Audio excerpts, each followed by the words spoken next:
and this is Girlfriends on Radio. Well, I guess today is actually the girlfriend on radio because I'm the only one in the studio. Every of my girls decided to disappear on me. Something is going on with every one of them, so I'm left by myself in the studio.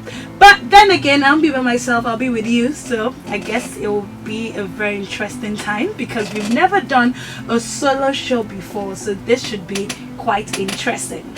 Welcome on board. How are you? My name is Taiwo, aka T Spice, and of course this is Girlfriends on Radio, and today we're talking about something very interesting as usual.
There are 4 things a woman needs to have in order to be considered beautiful, and then when you hear that, people think, okay, in order for a woman to be considered beautiful, you're talking about the eyeshadow, you're talking about the mascara, the brown powder, the foundation, the heels, the beautiful necklaces and things like that. But that's not what we're talking about, okay? So we decided to go on this series because we realized that apart from the external things that ladies adorn, there are some internal accessories every woman needs to have in order for her to be considered truly beautiful. And last week we took one of these accessories in her beauty kit, and it's called confidence. Okay, so last week the ladies and I spoke about confidence and what confidence is about, and so today we're going to be bringing out the next item in our beauty kit.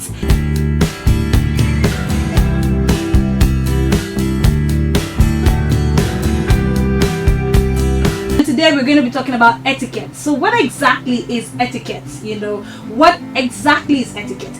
Etiquette, in other words, is good manners or good behavior. What is socially acceptable? It's polite behavior, polite manners, your thank yous, your please, your may I's. And one of the reasons why we decided to take on this topic was because it felt like there's a dearth of just polite culture, and sometimes it seems to me that when you demand politeness from somebody else, you're considered as old school. So we decided that, especially for women, I know it's for everybody, but especially for women, I think that the importance of etiquette cannot be overemphasized. Okay, so how do you talk to your elders? How do you talk to your colleagues? And there are different types of etiquette. So you have phone calls etiquette, you have flight etiquette, you have professional etiquette, you have even family space etiquette. You have different types of etiquette, and those are the things that we're going to be talking about right about now. So going straight into the family kind of etiquette, what exactly does that entail? That entails, number 1, personal space. I know that your father is your father, your mother is your mother, but just because you want to make a point to someone doesn't mean that you should put your mouth close to their nose or to their face and spit on them. You should always regard personal space. There's something called personal space, there's something called social space, and there's something called public space. And so you really have to understand. And the thing is, once you get the hang of these things, then you know that it's not just for your family members, even for your social circles and in the public, the distance to stay at when speaking to someone in public, when talking to a friend, you know the social distance to keep, and when it's a family member or a loved one, you know how, you know, to respect personal spaces. And these are the things that I feel like are being neglected or being ignored. I was talking to someone one day and he was so close to my face, and I could literally like smell his breath, and for me in my head I'm thinking, why are you so close? We are not even that, like, we're not friends. You just want to collect a few things from you. You're asking me a few questions and your breath was right in my nose. Like, that is so wrong.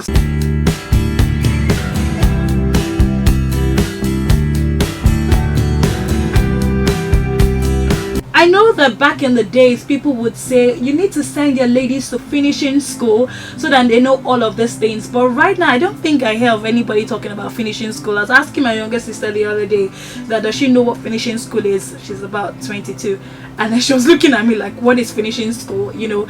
And you realize that many times when you go out to social functions, nobody is using the napkin. You know, it just feels like the napkin is there for just cleaning your mouth. Do you know how to place the napkins on your legs, on your knees? Do you know how to use the fork and the knife? Do you know what fork to use with what, you know? Do you know what the salad fork is? Do you know what the course, you know? There are different things that I think that have been ignored when it comes to eating etiquette. And I don't know if in Nigeria, I wish my girls were here, but I don't know in Nigeria if people even think that those things matter. You know, people are quick to say, oh, that's the Oyibo man's culture, or that's the Englishman's culture, it doesn't concern us, you know. Even the act of drinking pure water is wrong in itself. It's not ladylike in any way. All right, so what exactly does social etiquette do? Social etiquette teaches you how to behave in the society. You know, how do you relate with other people? How do you make sure that, you know, when you speak to them, your tone is not so loud? How do you make sure that your mannerisms and your gestures are not communicating the wrong things? Bathroom etiquette, I cannot overemphasize this. Please, please, ladies, for God's sakes, when you use the bathroom, when you're done with your sanitary towels, don't flush them down the toilet. Make sure that you wrap them up properly and dispose in the waste basket that has been provided. And don't pee on the seats. Like, it's so annoying, especially for guys. You just book that thing out and then you're just like spraying all over the and then somebody else has to come and clean up after you. It's really not fair. So always observe. It's not enough for you to just come out of your house looking all made up, looking like $1,000,000, and then when you enter the bathroom after you, it's a mess, you know. So another etiquette you need to put in mind is corporate etiquette, how to behave and conduct yourself individually in the workplace. You know, how to maintain the right tone of voice in the work environment. You're not a loudspeaker, so don't shout in order for people to hear what you're talking about.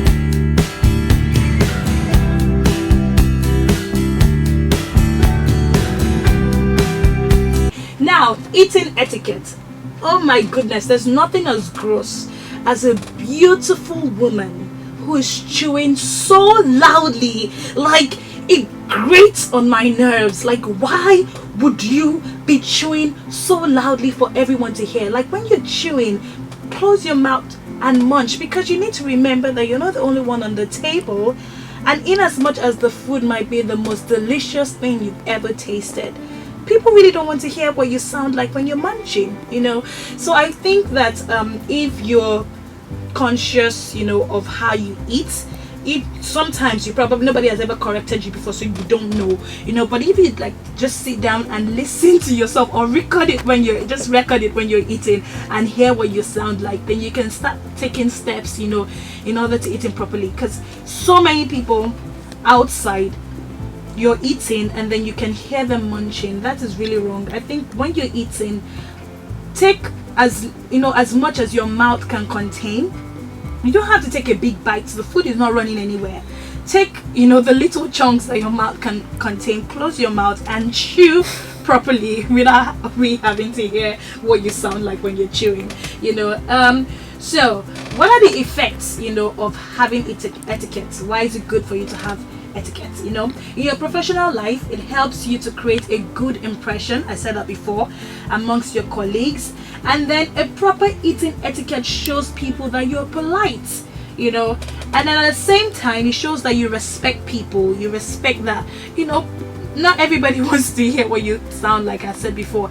And then yeah, your thank you, your please, your may I goes a long way to obtaining favor from everybody around you. Because, you know, and even saying good morning, you know, when you see someone, hello, good morning, before you make a request, those are etiquettes, you know. And I really still don't think that those things are done with, because really in life you need to be on your best polite behavior in order to get ahead, in order for other people to look upon you with some sort of favor. You know, you have to show polite manners.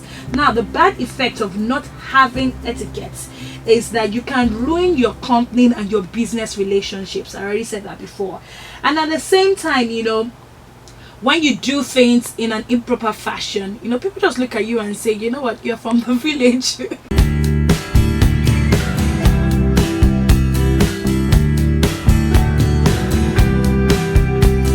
When people are speaking, don't interrupt conversations. That's wrong social etiquette. You know, I know that you want your points to be heard. I know that it's pressing on your mind. You can't wait to contribute. But it's only proper for you to hear the other person out first before you butt into the conversation. Because interrupting when someone is talking is really considered rude.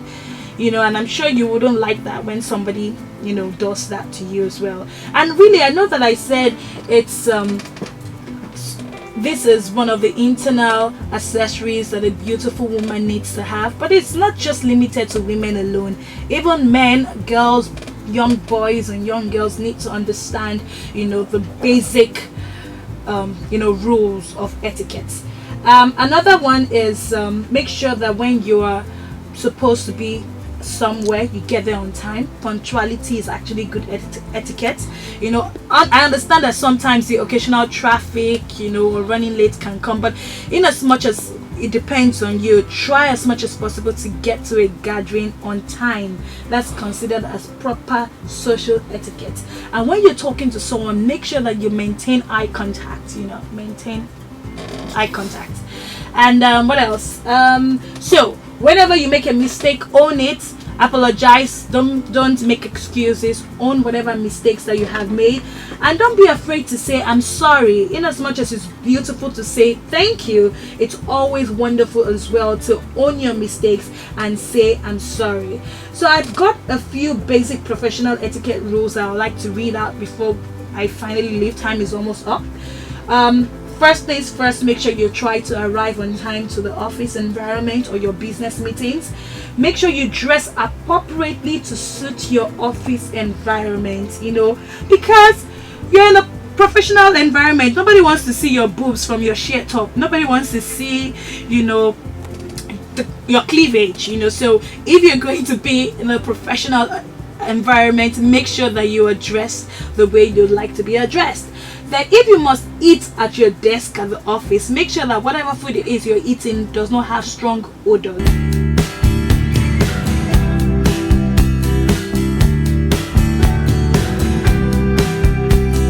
Never take credit for work that has been done by other people, and avoid yelling. Always use your indoor voice. I already said it before. When you're speaking in the office environment, make sure that you don't sound like a loudspeaker. Keep your tone civilized and, you know, adequate for, you know, the environment that you're in. And with that, it's 6:30. I've really got to bounce. I had so much fun by myself. It feels weird, but I had so much fun, and I hope you had so much fun as well. So I'll see you same time next week with the rest of the girls. We have 2 more things in our kits, in our beauty kit, that we'd like to talk to you about. It's mannerisms and posture, and I'm sure you guys are wondering what exactly are those. Well, you have to check us out next week at 6 p.m. right here on this station on 103.1 Girlfriends on Radio, and you'll find out what exactly that is all about. So for now, it's peace out. Bye.